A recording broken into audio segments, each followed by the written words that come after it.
حضرت حلیمہ سعدیہ رضی اللہ تعالی عنہ فرماتی ہیں، جب میں اپنے فرزند دل بند کے ساتھ سواری پر سوار ہو کے واپس جانے لگی تو جو سواری گرتے پڑتے مکہ پہنچی تھی، اب وہی سواری حضور صلی اللہ علیہ وآلہ وسلم کے سوار ہونے کی وجہ سے بڑی تیز ہو گئی تھی۔ آپ فرماتی ہیں اب تو اس کی حالت ہی بدل چکی تھی، اب تو وہ سواری دوڑنے لگی۔ جب کعبے کے قریب سے گزری تو 3 سجدے کیے اور آسمان کی طرف دیکھا اور اس سواری نے دوڑنا شروع کر دیا۔ حضرت حلیمہ سعدیہ رضی اللہ تعالیٰ عنہ فرماتی ہیں، پہلے قافلہ آگے تھا اور میں پیچھے تھی، اب میری سواری اتنی تیز ہے کہ سارے قبیلے کی دائیاں پیچھے رہ گئیں اور میری سواری آگے آگے جانے لگ گئی۔ فرماتی ہیں جب میں ان دائیوں کے پاس سے گزری تو وہ کہنے لگی کہ اے حلیمہ، تیری سواری اتنی کمزور تھی، تو سب سے پیچھے تھی، کیا ہوا کہ اب تیری سواری سب سے آگے ہے؟ کیا ہوا کہ سواری بدل کے لائی ہو؟ آپ نے فرمایا سواری نہیں بدلی، میری سواری تو وہی ہے مگر سوار بدل لائی ہوں۔ آپ فرماتی ہیں راستے میں سے دائیں بائیں سے یہ آوازیں آ رہی تھیں، اے حلیمہ، تو دولت مند ہو گئی، تو اپنے قبیلہ میں سب سے برگزیدہ ہستی بن گئی ہے۔ آپ فرماتی ہیں 1 سالی کا زمانہ تھا، میری سواری جہاں سے گزرتی، سواری کے قدم جہاں لگتے تھے وہاں سبزہ اگ جاتا تھا۔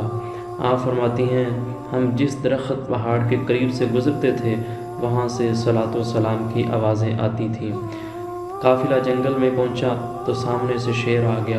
آپ فرماتی ہیں ہم پریشان ہو گئے، لیکن میں حیران ہوئی، بجائے اس شیر نے حملہ کرنے کے، اس نے دم کو ہلانا شروع کر دیا اور احترام کے ساتھ ہماری سواری کے ساتھ چلنا شروع کر دیا۔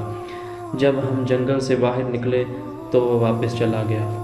آپ فرماتی ہیں کہ جب میں اپنے قبیلہ بنی سعد میں آئی تو ہمارے محلے میں اور ہمارے قبیلے میں اور ہمارے گھر میں برکات کا نزول ہو گیا۔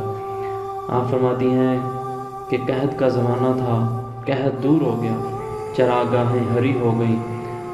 فرماتی ہیں قبیلہ بنی سعد دیکھتے ہی دیکھتے خوشحال ہو گیا۔ قبیلہ والے جان گئے کہ یہ ساری برکات کا اصل منبع وہ سونا ہے جو حلیمہ سعدیہ کی گود میں ہے۔ قبیلہ کے لوگ آپ کی زیارت کو آنے لگے، ان میں عورتیں، مرد اور بچے شامل تھے۔ کوئی آپ کی پیشانی چومتا، کوئی آپ کے ننھے پاؤں کو چومتا۔ خدا نے ان سب کے دلوں میں نبی پاک صلی اللہ علیہ وآلہ وسلم کی محبت کو ڈال دیا، اور اگر کوئی بیمار ہو جاتا تو نبی پاک صلی اللہ علیہ وآلہ وسلم کا ید اللہ والا گورا گورا ہاتھ اپنے اس جگہ پہ رکھتا۔ نبی پاک صلی اللہ علیہ وآلہ وسلم کے ہاتھ رکھنے کی برکت سے وہ شفا یاب ہو جاتا۔